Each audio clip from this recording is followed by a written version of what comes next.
When I was young, my father passed away, and since then, my mother raised me by herself. Even during financially tough times, she made sure I graduated from college. No amount of gratitude would ever be enough for what she's done for me.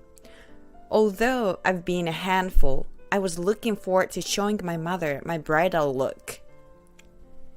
I could never have imagined that tragic event that would happen on my wedding day. The story I am about to share is an unbelievable but true event that my mother and I experienced. My name is Emily and I am 28 years old this year. I was set to marry Tom, my boyfriend. Tom and I met at a mixer, and even though it was our first meeting, we hit it off right away. He graduated from a prestigious national university and had a prideful side, often flaunting his accomplishments. However, he was very thoughtful, always planning our dates meticulously, ensuring we always had a wonderful time. For instance, on my birthday, he surprised me with a reservation at a fancy restaurant and an unexpected luxurious bouquet. Even when I took him to my favorite pub, he immediately started looking at fancier pubs, promising to take me there next time. Sometimes I felt his way of expressing himself was a bit sharp, but I believed it was just part of his character and accepted it. To someone introverted like me, his bold decisions and proactive nature felt incredibly appealing.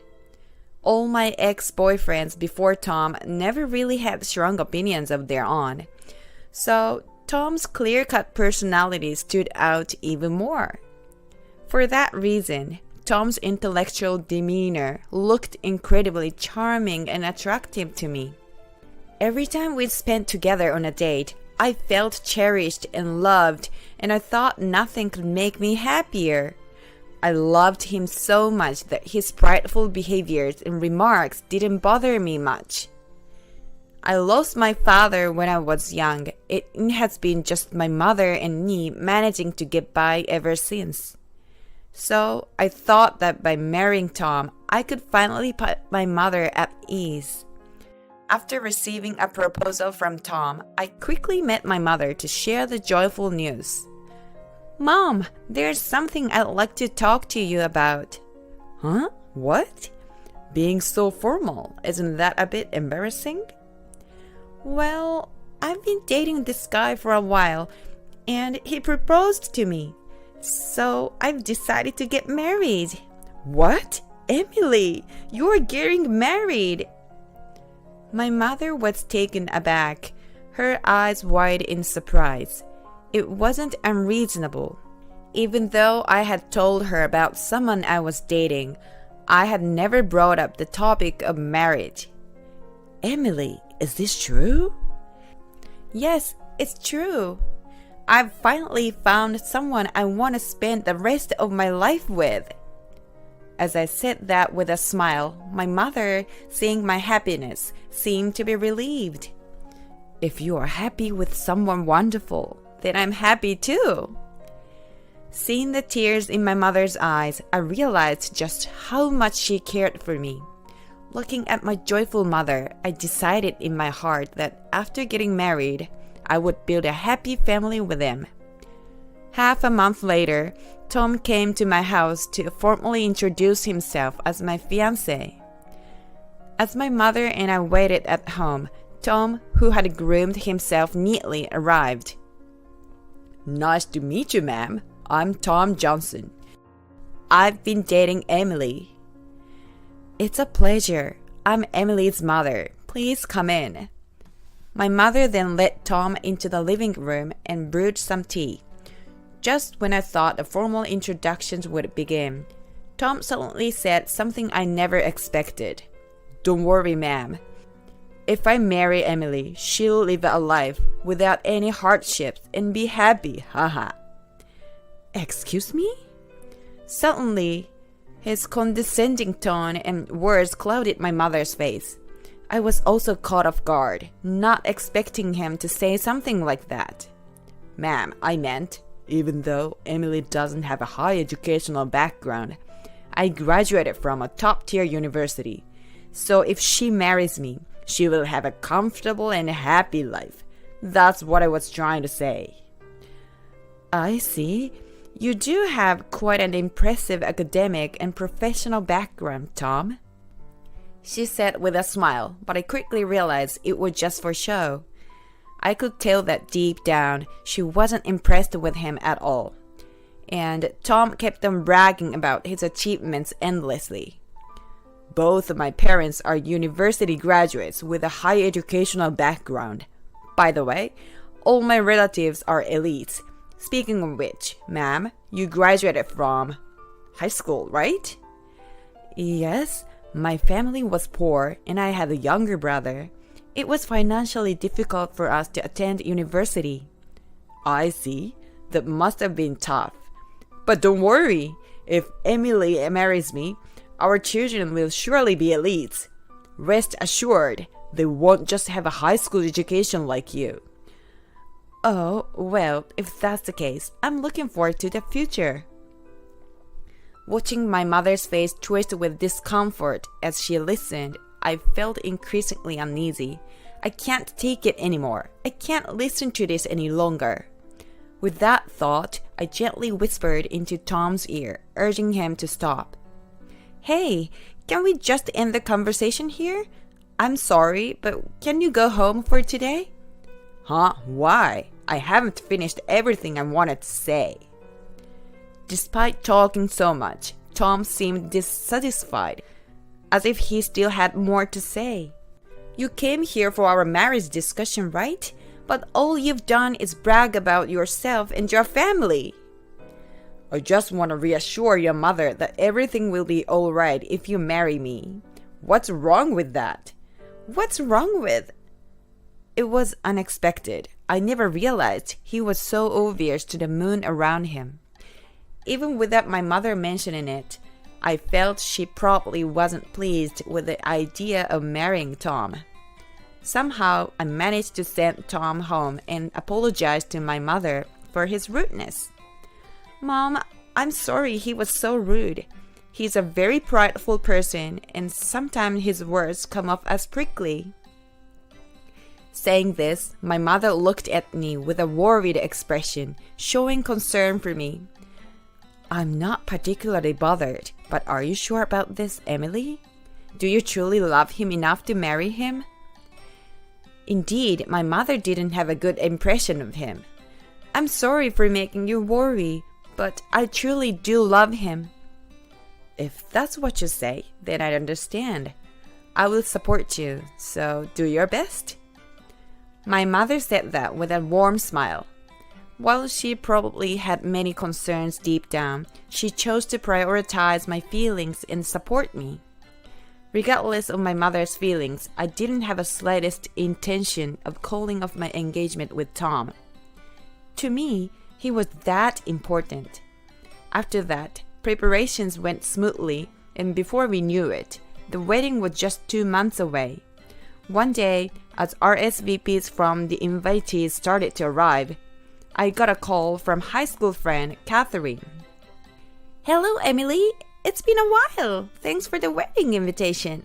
I'll definitely be there. Catherine, long time no see. Have you been well? Thank you for calling. What's up? Well, there's something I wanted to ask you about. Catherine's voice, initially nostalgic, suddenly became mumbled and unclear. Her sudden change in tone struck me as odd, so I decided to directly ask her what was on her mind. Hey, Catherine, what's wrong? You seem to change all of a sudden. What did you want to ask? She paused for a moment, then with a determination, she told me. Actually, the person you are marrying might have dated someone I know in the past. Really? I'm not certain, but maybe. If he's the same guy, I'm sorry, but I might not be genuinely happy for you. I've heard he's prideful and looks down on people. Someone who's overly prideful and looks down on others. As much as I didn't want to admit it, that description did match Tom's behavior and personality.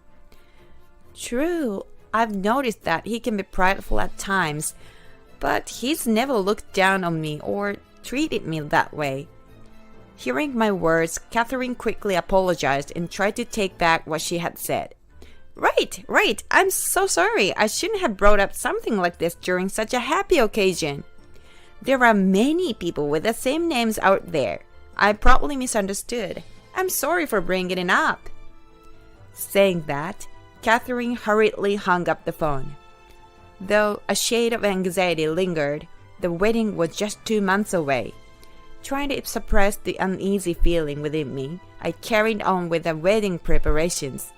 And then, the day of the wedding finally arrived. At the venue, I couldn't find my mother and Tom anywhere.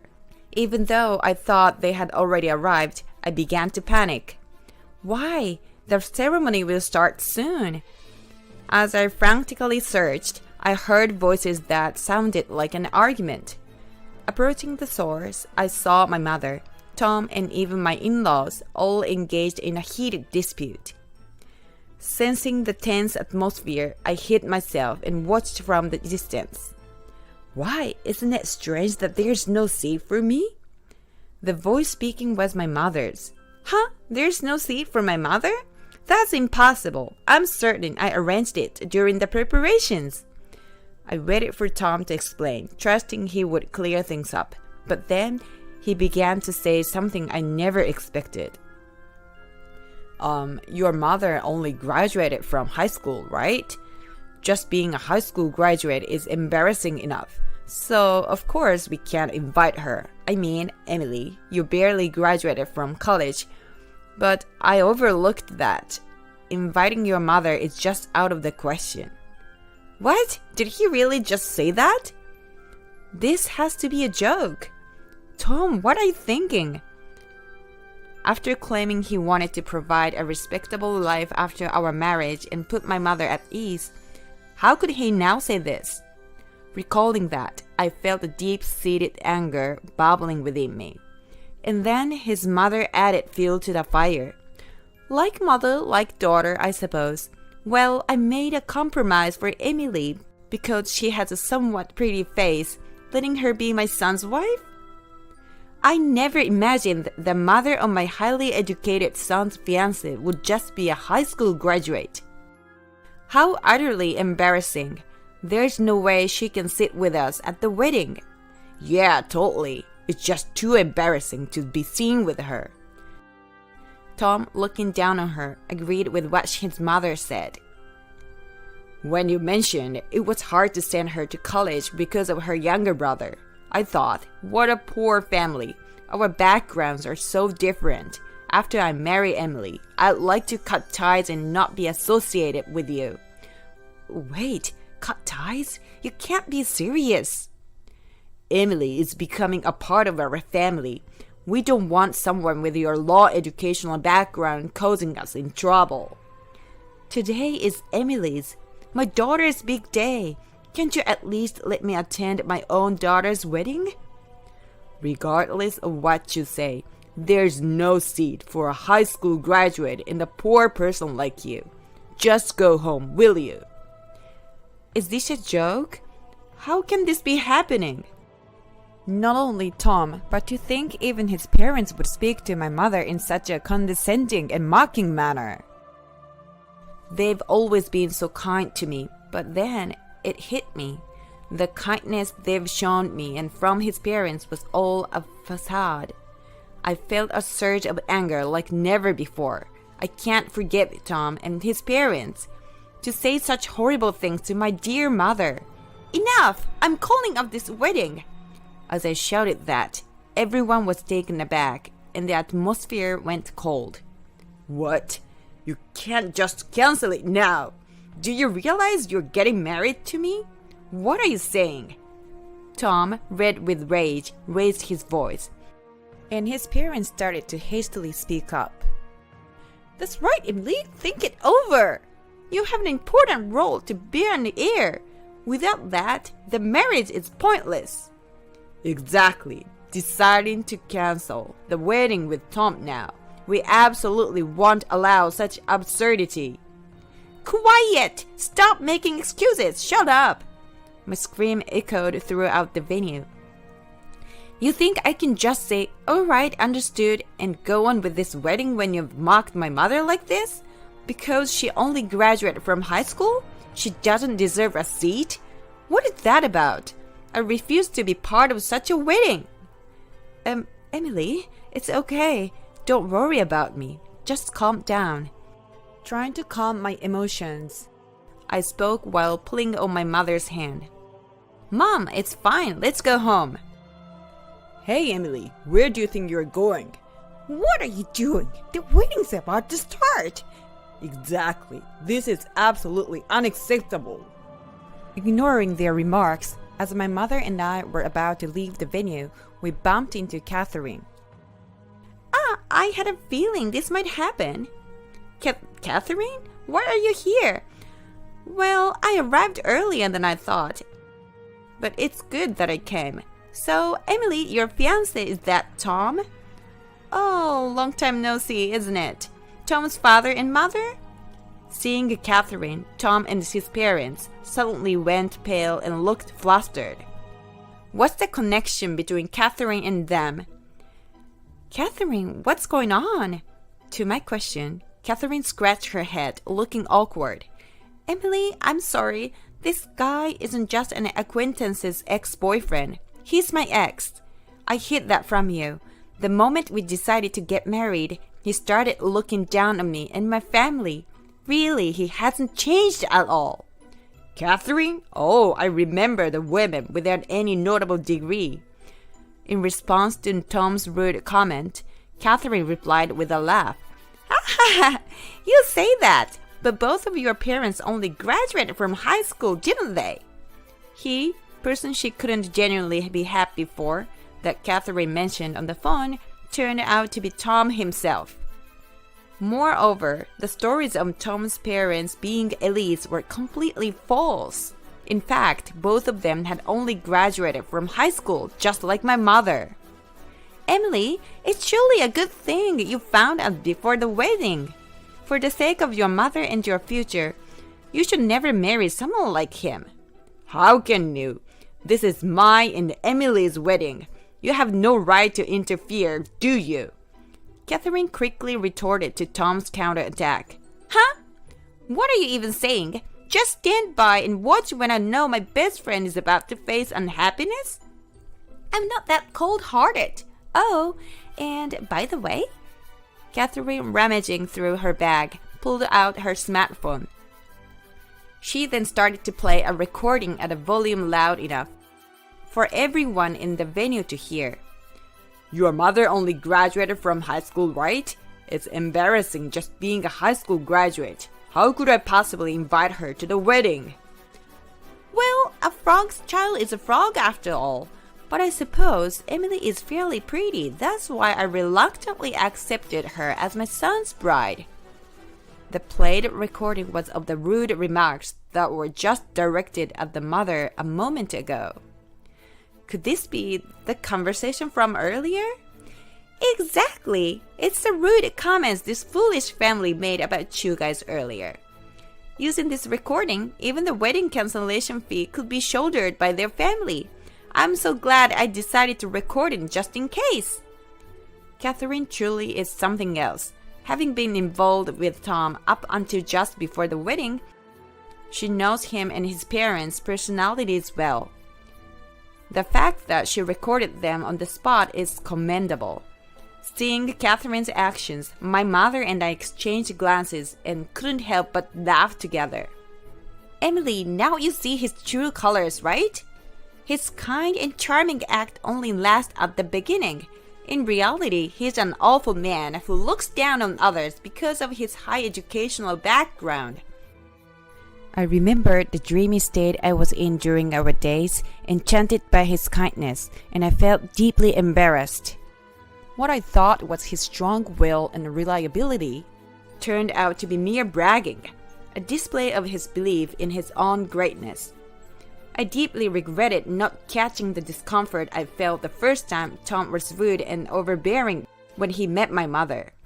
Riding Catherine's wave of energy, I boldly said to Tom, "I can't marry someone as terrible as you. Therefore, I'm canceling this marriage." Hearing my words about canceling the marriage, he collapsed to the ground. His parents, too, were so shocked that they could only open and close their mouth, at a loss for words. As a result, the wedding was cancelled, and thanks to the audio recording Catherine had made, Tom had to pay all the cancellation fees and damages due to the broken engagement. I'm endlessly grateful to Catherine for having the presence of mind to record at the moment. To make matters worse for him, it turns out that his boss had overheard our loud argument. Naturally, news of his despicable behaviors spread quickly throughout his company, and despite his boast about being an elite employee, it turns out he was just an ordinary staff member. "Hey, did you hear? Tom apparently had his engagement called off on the day of the wedding." "Ah, seriously? He's already disliked by his colleagues. Now even his fiancée hates him. That's the worst." Despite his already arrogant and condescending nature that made him an outlier in the workplace, the situation surrounding his broken engagement made his treatment even worse. His high pride couldn't withstand such a work environment, and he ended up resigning as if to escape from it. As for what he's doing after resigning, he doesn't seem to be re-employed. Instead, he's been cooped up at his parents' home, fully dependent on them. I'm glad I came to know the true nature of that man before getting married, and was able to break off the engagement. Catherine and I have been keeping in touch regularly since then, updating each other about our lives. "Man, Emily, it's a good thing you didn't marry that jerk." "Absolutely. It's all thanks to you, Catherine. If you hadn't been there for me, thank you so much." "I almost fell for that guy too, you know? Well, it's good neither of us ended up in such a situation." "True that." My mother also seems to be very grateful to Catherine, and the three of us have been going out to eat together more often, starting over from scratch after the wedding plans fell apart. I wonder when I will be able to give my mother peace of mind. The greatest act of filial piety for me is seeing Emily live happily and healthily. Hearing those words, I decided not to rush into marriage out of obligation. I hope to continue living each day happily and cherishingly, cooperating with my mother.